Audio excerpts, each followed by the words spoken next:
Hello and welcome to Tarot Electric. I am Mary Schock.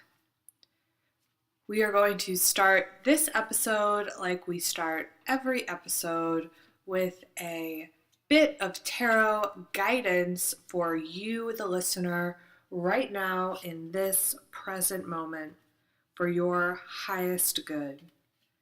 With gratitude to you and to your spiritual guides and guardians, I am going to pull a tarot card just for this moment.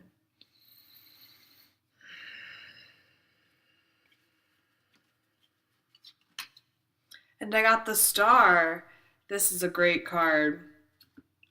The Star is a card of inspiration and divine navigation. The Star is the universe, your spiritual guides and guardians, your higher self giving you a spiritual map. The stars are this way forward. The star is this beacon that shows you your soul path and how to travel along it. So the star gives you this map to your greatest good, your greatest potential, and your soul path. And the star becomes this flow of the universe, of divine intention and intuition that you can move down easily. In this way, the star is a swimming, shining beacon of hope, inspiration, of art, of beauty. I love the Star. Card number 17. It gives us each the light that is needed when our lives feel dark. So this card coming up is a sign that we all are traveling on our soul path, whether it feels challenging at the moment or like an effortless float down the river. And the star wants you to look for what gives you light in your life, what is your shining beacon that's pulling you forward, and move towards and with that energy because it's there for you. Anything that's not lighting up your life like the shining star is really not for your highest good and not worth your energy, not worth getting upset over, not worth putting out all of your love and intention and time into. We really only need to set our sights on pursuits that are for our highest good, and those things are going to shine bright to us in a halo of brilliant light. And anything that's not surrounded in that light for you, you can just say, all right, that's not worth my time and energy, and move on and move forward towards your personal shining star. I want to share with you all something that I've been doing in pulling these tarot cards for us at the beginning of each episode in an offering of tarot guidance.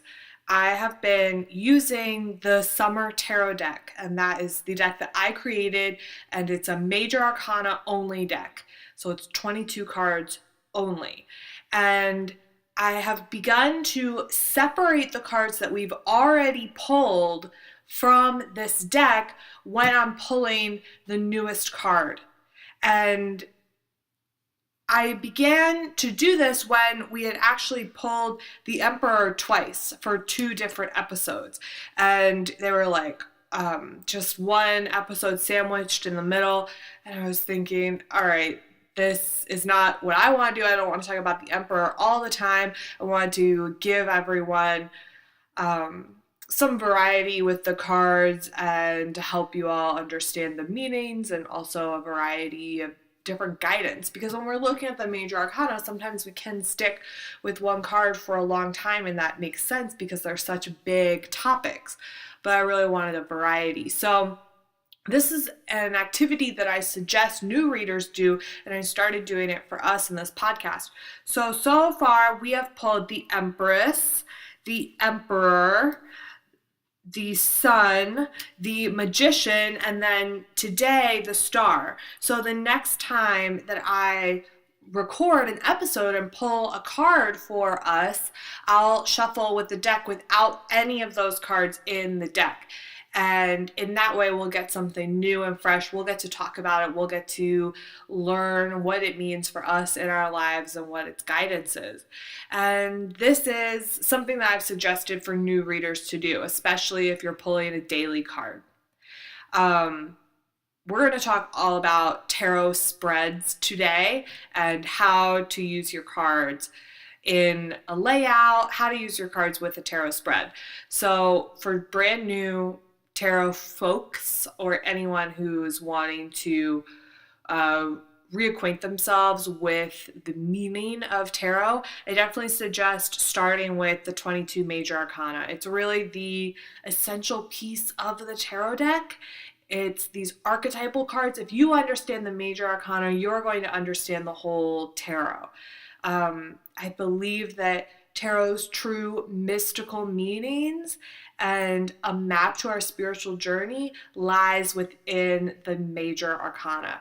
So you can separate, don't use the minors, that's the suited cards, the wands, the cups, the swords, the pentacles. Don't use the court cards, the queens, the kings, and just stick with those 22 major arcana cards until you really feel like you know those cards. So you might want to pull one card a day. This is a great practice for anyone, especially someone who's new with tarot, but it's really great for just anyone who's wanting to carve out time in their life for a ritualized practice of a conversation with your inner self, which is really what it is. That is what it feels like to me when I'm reading tarot for myself. It's a time to listen to your inner voice, to talk to your spiritual guides and guardians, and to get some guidance for your highest good. So pulling one card a day is a beautiful practice, and it will help you learn tarot. Except everyone who tries this and starts pulling a card a day will inevitably voice this feeling that they're getting the same card over and over. And that is because it doesn't always take us one day to understand the lessons of life or to get over one particular hurdle that we're working on in our life. So of course there could be months where we are in an emperor vibe, when we're struggling to create boundaries that serve us and don't cage us in. That's a tall order. But if you're trying to learn tarot, it is not super helpful to know everything about the emperor, but never get the high priestess in your spreads, and then you have no idea what she's about.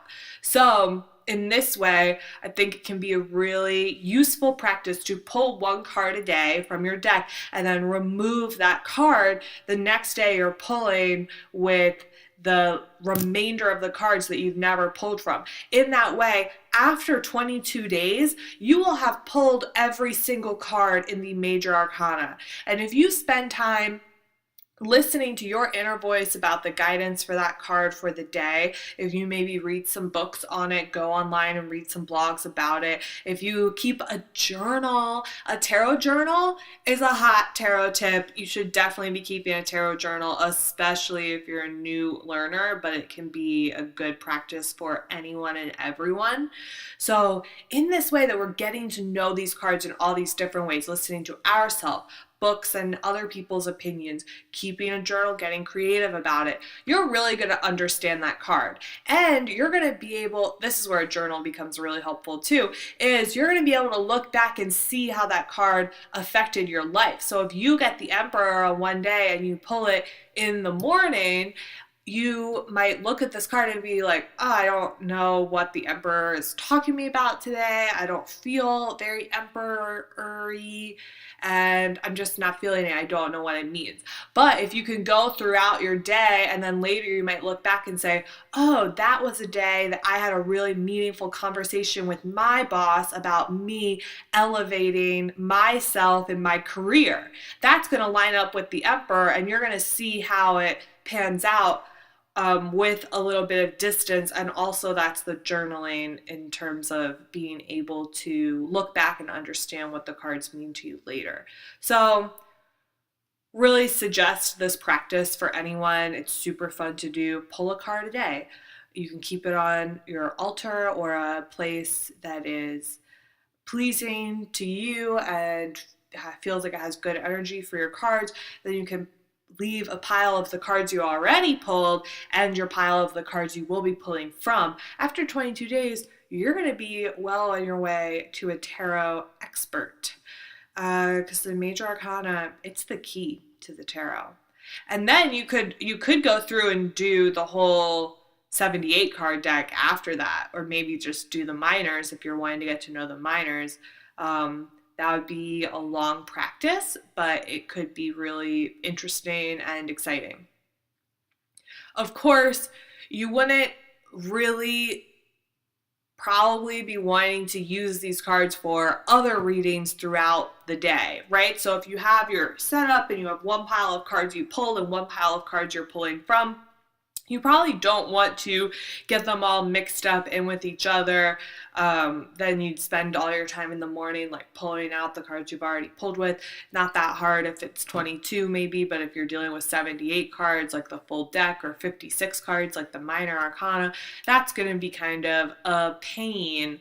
So I really think that this is a good practice when you're just sticking with, this is my tarot practice. I'm not reading that much tarot outside of this practice for now. And in that way, you're only getting the guidance of that specific way of reading. You're going to get a lot out of it. But you could always do that with one deck and then have another deck that you're maybe using outside of this practice for other tarot readings. And this way of pulling a card, setting it aside, pulling with the rest of the deck is something that I've done before when I get a new deck. So if I'm wanting to connect with that deck and understand what it means to me, I'll pull out the major arcana and just do this once a day to kind of understand what that deck has to say to me. So that can be another useful way to use this, and then you maybe have all your other decks that you would read for other people or read for yourself in a more lengthy spread or whatever other way you want to read. So, talking about tarot spreads, what are they and how to use them? Tarot spreads are a layout of cards in a specific pattern, and then each card in that pattern has a specific meaning. And in this way, you can ask a question and lay out your cards in this spread and then understand each card based on its meaning and the position that it's in, and in that way, like, interpret your answer.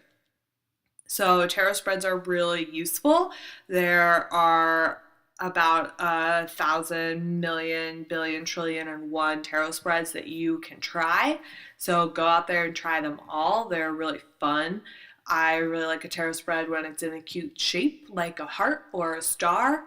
And you can look them up online. There's so many tarot spreads. There are tarot readers on Instagram who create tarot spreads and put them out there. There are blogs about it. There are forums. Just type in tarot spread. You're going to find 1,000,000,001 and have fun. It can be really fun to like look through other people's spreads that they've created and try and find one that resonates with you and seems fun to use. Now, I do think that sometimes having very complicated tarot spreads with many cards and they all have a very specific meaning, I feel that that can sometimes separate me from my intuition. So this isn't going to be true for everyone. I know some readers that work really well with spreads and that's their specialty. But for me, getting a spread that's very complicated can feel too boxed in to me and doesn't offer a lot of space to listen to my intuition, my inner voice. And just too many cards can be too much information to me. The tarot cards, whether you're looking at the major or the minor arcana, they're so complicated and they encompass so many different meanings, guidance, and wisdom for our lives. So one card carries 1,000 meanings and 1,000 viewpoints. So I tend to like tarot spread that has fewer cards. The fewer the better, because you can pull just that one card a day, like I was talking about earlier, and get so much guidance. You can get so much guidance from just one card. So never feel like you have to have 10 plus cards out on your table to really be getting some good information, because it's just not true. You can listen to the guidance of one card and get so much wisdom for your life. And a one card spread can be used with different things. So you can ask, like I ask at the beginning of each episode, just for the guidance that we need to hear in this present moment for your highest good. That's a great question to ask tarot. And you're usually going to get something that's very positive and that's going to help you in your path and that's not going to be scary. So a one card spread is a great place to start, and you can start by just asking for the guidance that you need to hear in this present moment. But you can also make that one card stand for so many different things. So you can ask, what would happen if I followed this path, and pull one card on that answer. I think in a lot of ways the tarot spread is important, but what's even more important in tarot is the question that you ask. Tarot does not like yes or no. Tarot is not black and white. So it's good to ask an open-ended question that is more, could I, or not even could I, or should I do this, or could I do this? But what would happen if I did this? So, or what would happen if I followed this path?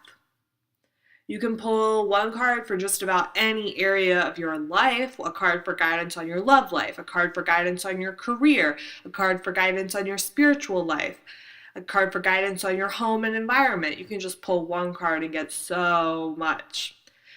But I have come to a point where I can't stop at just one card anymore. This is just me. But whenever I pull, if I'm pulling like a daily card for myself, which I'll often do for guidance, and I shuffle the deck, shuffle your deck in any way that feels good to you. Be aware that certain ways of shuffling will bend the cards. Some people don't mind this or even like the cards to get a nice weathered look. It makes them look very magical. But if you're wanting to keep your cards very clean and neat, then you're going to want to shuffle in a more careful way. But shuffle in whatever way makes sense to you. There's no right or wrong. And then I hold the cards close to my chest, and in my heart center, I hold my other hand out to receive guidance from the universe and for my highest good. And take a moment with your breath. Breath is the key to all magic, and it's definitely important in tarot. So take a couple deep breaths, and then I hold the deck in my hand and I cut it in half. Okay. Then I pull the card that's on top. Now, the card that's on top to me is going to be the central guidance for that day and the wisdom that I need to hear in that moment. But I can't stop there. I have to flip the deck over and see what card is on the bottom.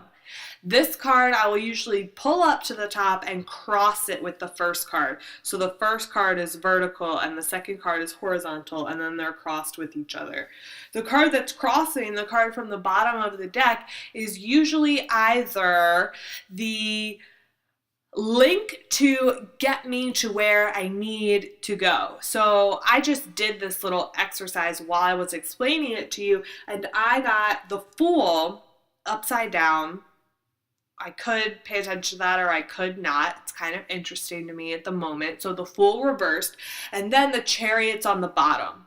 So if my guidance is to take a leap, take a risk in my path, like the Fool, move forward on my path. Maybe I'm hesitating because I see the Fool as the moment right before and it's prepping for your big step, but maybe I'm kind of holding myself back and spending too much time in this prep stage, and tarot would like me to just break free and move forward. And then my card crossing, the card from the bottom of the deck, is the Chariot.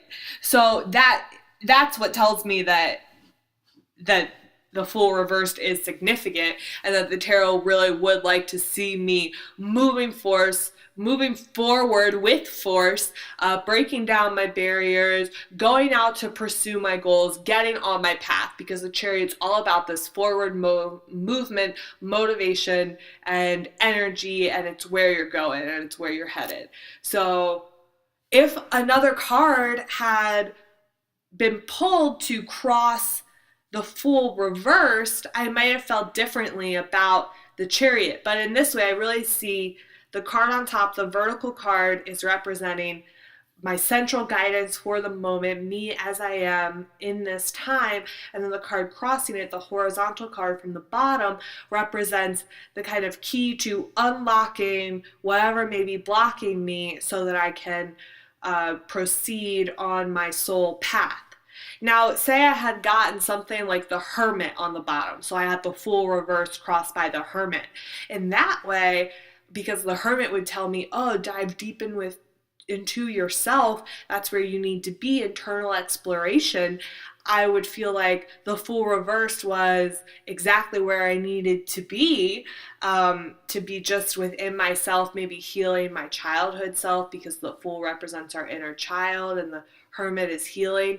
So in that way, the crossing card, the Hermit, would be complementary, and it would be enforcing the guidance for the day, the Fool reversed. So you can see how the cards' positions for me are so flexible. You have that central card as here's what's going on. Then you have the card crossing that can either be the key to unlocking what binds you and getting past your fears and anxieties and whatever holds you back, or that crossing card could be guidance to help you on your journey, and it can be very complementary, so they can be either conflicting or complementary.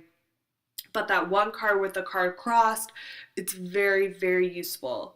And you can always pull a card to cross another card in any spread that you're doing if you are confused by the original card's meaning.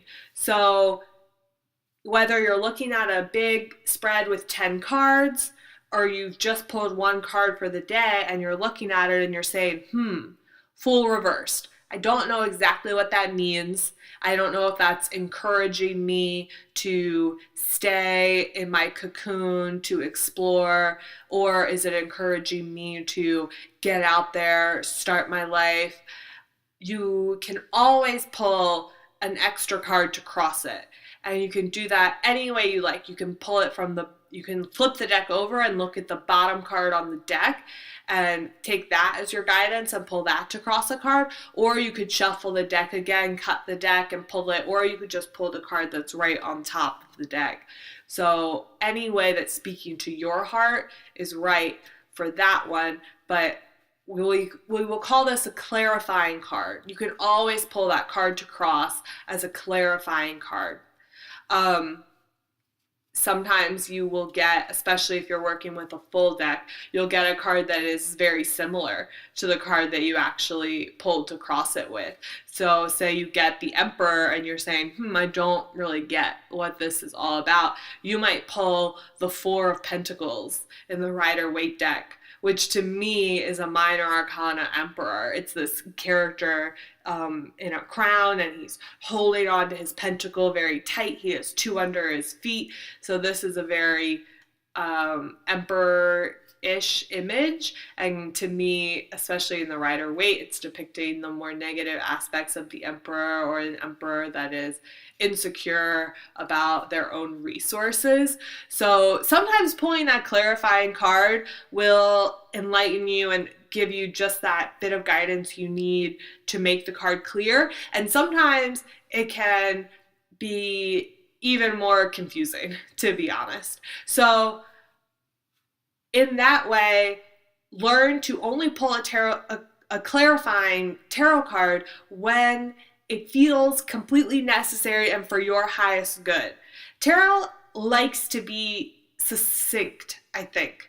Tarot likes to say the most with the least amount of cards. So if you start pulling a million cards on the same question, clarifying card on clarifying card on clarifying card, Tarot's going to get irritated with you, and they're going to say, your deck's going to say to you, why aren't you paying attention to the message that I'm giving to you the first time? It's saying, hey, I'm trying to be pretty clear here. You are just not getting it. And no amount of extra cards or extra spreads are going to make this more clear. So your tarot cards can definitely give you sass. Basically, they can be real sassy. Sometimes it depends on the deck, but tarot has a sense of humor, and tarot has a real personality. So pull those clarifying cards, pull your spreads for your greatest good, but also listen to the vibe that you're getting from the spreads. And if at any time you're feeling like, oh, I need to take a tarot break, like I'm either relying on it too much, asking too many tarot questions, feeling unable to make your own decisions in life without pulling tarot cards for it, that's a sign that it's good to take a step back.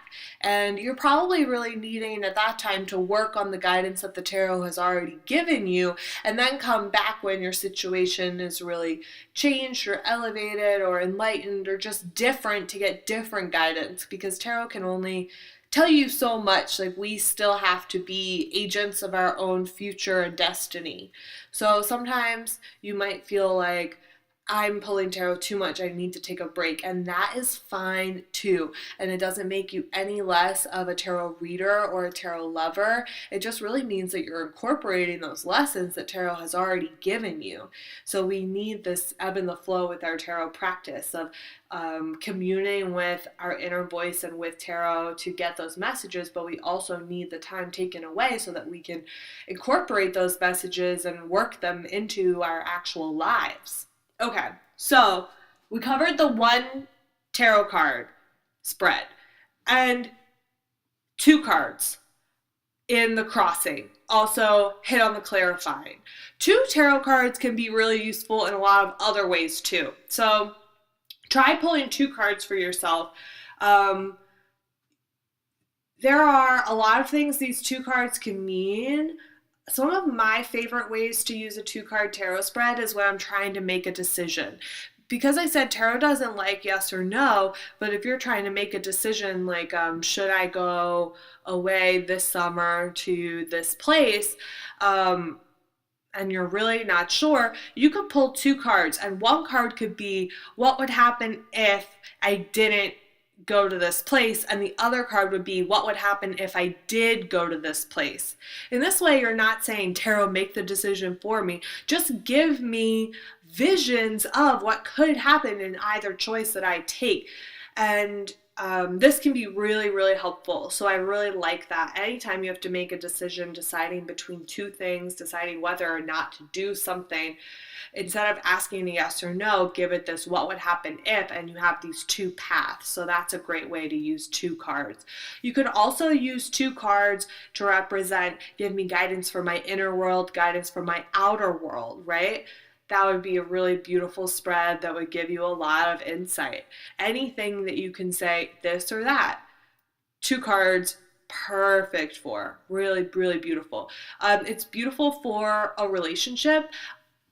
Just a note on that, tarot definitely carries a level of consent. So when you're reading cards for yourself or another person, you only want to read cards for someone that is with you in the room and that is asking for their tarot read. So if you're reading tarot for yourself, you're not going to want to read tarot for someone else that isn't in the room. So you're not going to want to pull a card and be like, what is my best friend thinking? What is my lover thinking?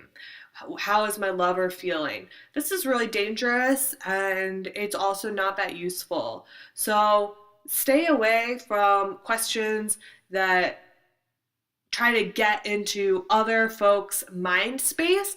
But instead, if you are asking for guidance about your relationship, you could definitely pull 2 cards and have one represent guidance for you in the relationship, and the other card could be guidance for your relationship with your lover. So one card could be really highlighting you in the relationship, guidance for you, and then the other card could be guidance for your relationship with your partner. And you might get some insight into what they need from you, what they need in a partnership, and what your partnership needs as a whole. This is a lot different than pulling a card and saying, what's my partner thinking? So if you can pull from this big picture, personal perspective, that's the highest good. So 2 cards is great. 3 cards is even better. 3 cards is my sweet spot. I love to start with a 3-card spread. The classic 3-card spread that you're going to see a lot is past, present, future. I love this. I think it's really, really useful. There are not many more things that we need guidance and wisdom in our life on that really expand more than 3 cards. At their whole, 3 is a lot, and they talk to each other. And that's the key here. So you have 1 card to represent guidance for your past, what you can learn from your past. You have 1 card to represent your present in this moment, guidance for how you can stay here in this world, where you can place your love and attention, guidance for the present, and then the future. And this is guidance moving into the future, how you can best achieve your goals for your highest good. And it's really this vehicle to move you forward, the future. And to me, it's not like, tell us what will happen, it's guidance for moving into and forward with your life.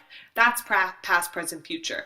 And they're going to give you a lot of guidance, each card in and of itself, but they're going to give you even more guidance once you zoom out and look at how they speak to each other. So if you have the Hierophant in the past representing institutions, rules, community, and then you have the Chariot in the present, you could see how in this moment, in your Chariot vibe, you might be moving forward on your own personal path to pursue your passions and goals, which would be different from a past in the Hierophant where you would be working to serve the community. So in this way, you're really looking at how the 2 cards speak to each other. And look at not only the meanings that you know in your heart or that you might have in a notebook or in a book, also look at the pictures and look at how the images interact with each other. Because sometimes tarot will show you something really silly and great and obvious if you look at the picture that will not come if we stay married to these strict rules of what the cards mean. So you might be looking at where different characters in the tarot are kind of looking at each other. If you have a page and a queen locking eyes, that's going to be significant. If you have a tarot card like the moon and it has these beautiful animals on it, you might be dealing with some dogs in your life. Who knows? It could be something really literal from the card that the tarot wants to give you for guidance. So it's not always just their prescribed meaning that would be in the tarot dictionary. They might be trying to get you to exercise your mind and look at the cards in a fresh light. You might get the sun and it might be guidance to sleep on it, and in the morning you're going to feel better. So, past, present, future, 3-card spread, beautiful spread. Some folks are not going to want to read into the future at all with tarot, and that is completely fine. You absolutely do not have to do that. You don't have to do that for yourself. You don't have to do it for other people. If you want to do a 3-card spread, but you're thinking past, present, future isn't what I'm into, I don't want guidance for my future at the moment, I just want guidance for this present moment, you could pull a 3-card spread and it could be maybe mind, body, spirit. I love this spread. Mind, body, spirit. It's so good. Guidance for every part of yourself. I encourage you to create your own tarot spreads. In this way, it's really going to empower your tarot abilities, and it's going to be a real personal connection with your cards and with the spread. So if you have an issue in your life that you're looking for guidance on, try creating a tarot spread just for you, and you're going to get a lot of insight with it. And you might start with using a pattern or trying to make the cards look like an image that is reflective of the guidance that you're looking for in the cards, or something that's very important to you. So if you're looking for guidance on your love life, the cards might be in the shape of a heart, and you could design what each card means, and you're going to get a very special spread if you can create it yourself.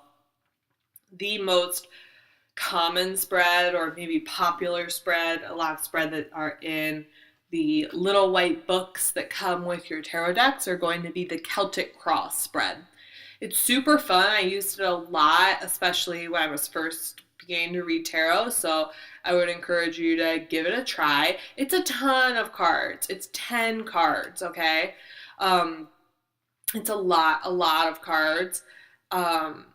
And I'll just run us through it very quickly and tell you what I understand these cards to mean. So you're going to pull one card in the center, and that is usually the crux of the issue. It's the present moment, and then you pull a card to cross it. So this is a lot like what I was explaining earlier, when you have one card and you cross it. And then that crossing card, to me, is either guidance for moving forward or guidance for how to get over a fear or anxiety or unblock yourself. So it's a lot like the cards that I was talking about in the beginning, where you have that crossed card. Some folks are going to say the crossed card is what is opposing you, or it's always something in opposition, but I don't see it that way. I think sometimes it is complementary, but sometimes it opposes you and stands there as a challenge of what to get over. Then you're going to have the card above. This card, what is above, to me it's your conscious, and it's what you're going after consciously in your own mind. So it's the goals you know that you have, it's what you're striving for. Then you have a card below. This is what is below you. This is your unconscious, this is your subconscious. This is what you're going for. This is what your passions are sending you towards, that you might not even be thinking about logically, but they are what are in your deepest desires, in your deepest heart. Then you have a card to the left of these two crossed cards. This is what is behind you, or your past, what you're moving from, what is leaving your life. Then you have a card to the right of the crossed cards. This is what is ahead of you. This is a near future, guidance for the future. It's what's coming up. It's what you're moving into. Okay, I actually love this part of the spread, and I think that if you're just wanting to start with these 6 cards, that you could just do a card spread with just those 6 cards. I think that's really, really nice. Um, but in the Celtic Cross spread, there's this row of 4 cards that comes up on the right hand side, and it starts on the bottom. This card is often seen as you as you are. It's who you are. Then you have a card above it. This card is often seen as you as other people see you. This I don't really vibe with, to be honest. I guess sometimes it's important to understand how other people view you, but I think it can cause us a lot of anxiety and paranoia, honestly, to be constantly worried about what other people are thinking about me. And that's just not what I want to do with tarot, is to get into other people's heads to get their opinion about me. I don't see that being for my highest good. So I will usually look at that card, it's the 8th card in the spread, as being your environment. So it's what's surrounding me, and it's the part of the world that I am in. It's how my community is. It's what's swirling around me, and it's what I am a part of. Then you have above that the 9th card. This is hopes and fears, dreams, extra guidance. And then you have the 10th card up top. This is the final outcome or the final future, what you're moving towards. This is a big spread. 10 cards is a lot, so give it a try. And if it's overwhelming to you, maybe just stick with the 6 cards to begin with, or a simple past, present, future, because you can get a lot from that. So when I read for other people, when I have clients that I'm reading tarot for, I will often start with a past, present, future spread. Those 3 cards. That's pretty much how I like to start. I will read with the Summer Tarot deck, the deck that I created, Majors Arcana only, and in that way we'll get a big picture, spiritual view of what's going on. We're looking at big periods of time. It's zoom out. And then I will always have another deck with me. Usually it is a Tarot de Marseille. I like the Horowski print. And sometimes now I'm beginning to start using the Rider-Waite, but I'll use a full deck at any rate, a 78 card deck, and I will pull extra cards with the 78 card deck to give us guidance for how we can learn the lessons of this big picture, past, present, future. And then I'll pull with the 78 card deck to get extra guidance, zoom in, day-to-day help, what we really need to hear and work on in a more present place. And I find this to be a really useful way to read, because you're encompassing the bigger spiritual soul picture of each person, and you're also honoring what a client needs day to day to help them in their lives, and what practical guidance you can give. And that's all coming from the 78 card deck, especially the minors. So I'll start with this 3-card spread, past, present, future, and then I'll usually talk with the client about it. And usually we find that either the present or the future are where the client wants to explore more. So the client might have questions, not fully understand what one of those cards mean, or they just might want extra help in that area. Usually the past makes sense and you want help in the present or in the future, but you could totally explore the past and get into it in an in-depth way. Sometimes that can be very, very useful. But I find that usually folks want to stick with guidance for the present or the future. So say we're reading a 3-card spread and we want extra guidance for the present. We can see what a card is referring to, but we're saying, but I don't exactly know how to get there, or I'm not exactly sure how to use that energy for my greatest good. So at that point, I'll be shuffling the 78 card deck and I'll cut it. And for the highest good, I'll pull extra cards for the client. Usually 1 card crossing it for clarification. Sometimes I'll just pull that 1 card for clarification, stop and talk there.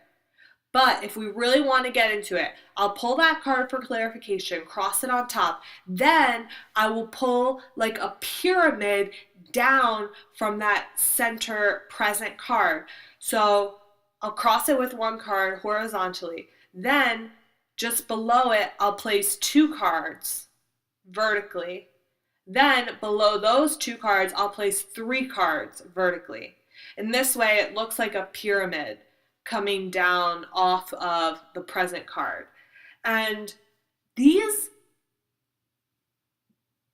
6 cards that I pull do not have specific meaning to me every time. They are simply the cards that need to come out. That crossing card is usually complimentary or contradicting. It's a challenge to get over the hump, or it's guidance on how to use the energy for your greatest good. Then the 2 cards below, here's where sometimes I will look for guidance on time, because sometimes you want to know what the timeline is for this energy, when you can expect things to shift, when you're looking at in time. So sometimes I will look at those cards to refer to a timeline. And when they really look like timeline to me is when they are minor cards and they're pip cards. So if they're an ace through 10. If I pull those cards and they're major arcana or they're court cards, I have to look at them in a different light. But if you get one card that is a 6 of wands and the next card is a 9 of wands, that's going to be really significant to me. And I'm going to mention to the client to look for a shift in energy in between 6 and 9 months.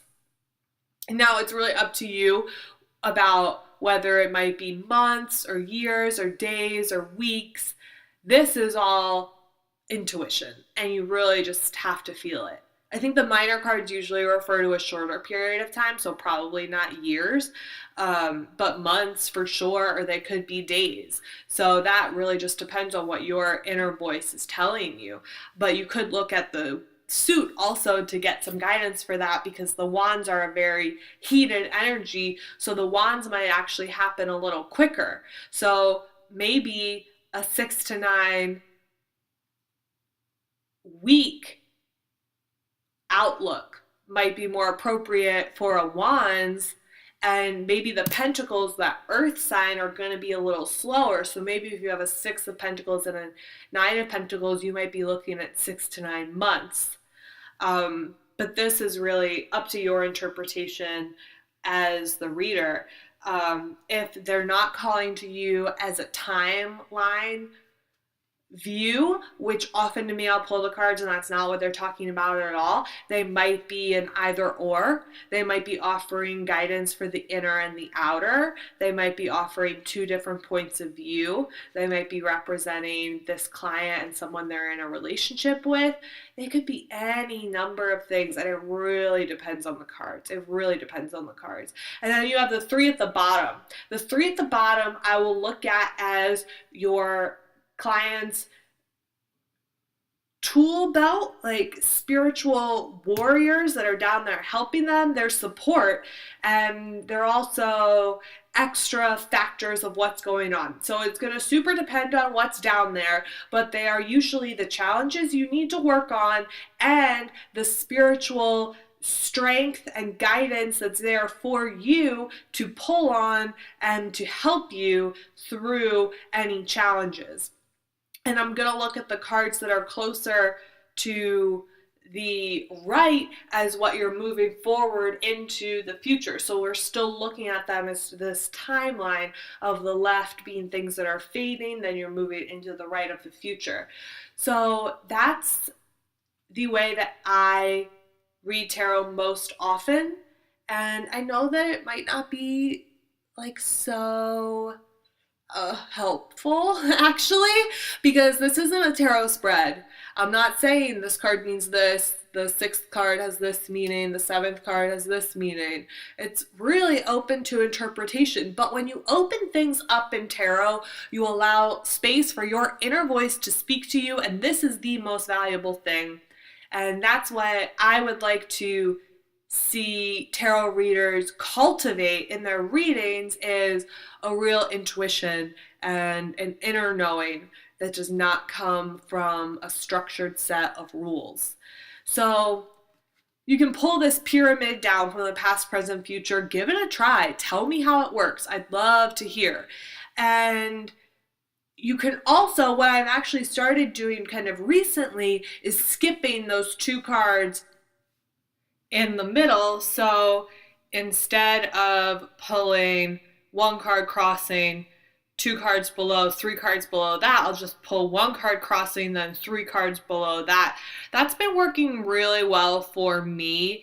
And the 3 cards below it have just been clarifying, extra guidance, your personal spiritual warriors, and the guidance and wisdom that the client needs to really move forward in their life and achieve all of their goals and dreams. So definitely let me know if you're trying this way of reading and tell me how it works for you. For me, it's very, very helpful to have this open-ended conversation with my tarot cards rather than a strict spread that means specific things all the time.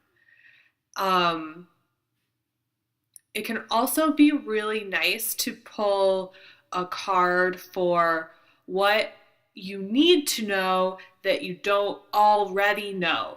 This is a really fun card to pull. Sometimes when you're just looking at a spread and you're thinking, there's something here and I understand the messages, but I need something else and I don't know what it is. Pull that 1 card, put it on the side, what you need to know that you don't already know. In any tarot spread that you do, the key to getting a spread that is going to fill you with light and good energy and give you the kind of info you need to make your life in alignment with your soul path is to having a moment before you even pull the cards for the spread to focus on your breath, call in your higher self, your spiritual guides and guardians, and thank the universe for everything that it's given you and express your gratitude to your higher self, your spiritual guides and guardians, your ancestors, the world around you, Mother Earth, and to call out to the universe that you are reading tarot for the highest good. The highest good. That's the key. You really can't go wrong any spread that you do if you ask for guidance for your highest good. So I really hope that this has been helpful to you, and let me know what kinds of spreads you like to use. If you try anything I suggested, let me know how it goes. And I just really want to express my gratitude to you, the listener, for spending this time with me and being part of my tarot community. I really want to say thank you to everyone who has reached out and contacted me with any feedback from this show. I really appreciate all of your honesty, your openness, and your willingness to be on this journey with me. So thank you so much for listening, and thank you so much for your feedback.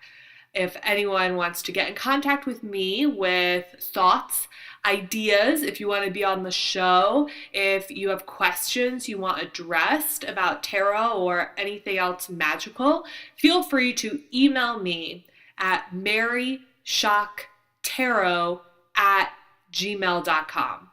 That is maryshocktarot@gmail.com.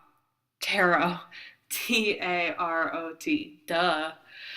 So email me with all of your thoughts and ideas, opinions, questions. I would love to hear from you. You can also find me on my website, maryshock.com, MaryShock.com. You can look at images of the summer tarot deck. I have a blog, so what I might try and do for you guys is to put up a little image of how I read in that pyramid layout, just in case it wasn't clear enough. So check there for that in the near future.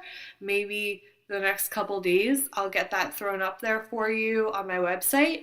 And you can always follow me on Instagram at Tarot Electric. TAROTELECTRIC. Tarot Electric. I really appreciate all of you for being with me, and I want to express my gratitude to you and your highest self. On my website, you can sign up for my newsletter to always stay up to date with everything that I'm doing. You can buy the summer tarot deck, you can get a tarot reading, you can book a tarot reading with me either in person in Baltimore, I'm in New Hampshire some these days as well, or online. And I would just love to get in touch with y'all in every way possible. I have a Facebook group called Be More Tarot Club. That is a lot of spelling today. BMORE space TAROT space CLUB Tarot Be More Tarot Club. And that's a way to stay in touch with me, get in touch with a community of tarot readers that are dedicated to being more tarot every day. And you'll stay up to date on all the events that I'm doing and other tarot and magical events that are happening in Baltimore, although the group is open to everyone, not just Baltimore folks, but it is Baltimore heavy. I have a bunch of events coming up in Baltimore, and I am really excited to get there and get into it. So on June 1st, I have my event Psychic Social Justice. This is part 2, and I am co-hosting with Jordana Elizabeth, former guest of Tarot Electric. We are going to talk about meditation and healing in and for Baltimore. So that is June 1st at 7 p.m. at Holy Underground. You can find all the details of this and all the events on my website. I've got DIY Sex Ed info party. That's Saturday, June 3rd at 2 p.m. All the info for that is on my website. If you are a sexual health practitioner, or a member of the community that has ideas about what we need to educate ourselves on about our sexual health in this community for all gender identities, please join us for DIY Sex Ed info party on June 3rd. And then June 4th, I have Be More Tarot Club, the meeting. That's Sunday at 7 p.m. at Holy Underground. This is my favorite thing that I do. It's a free meeting that is totally open to donations, but it's there for you as the tarot reader to come out and discuss tarot. And then also we have time at the end to trade tarot readings for each other. So I would really love to have anyone from Tarot Electric come join us, because it is my favorite tarot thing that I do. June 4th, Sunday. Go out there, read some cards, you tarot slinging badass. See you next time. Many blessings.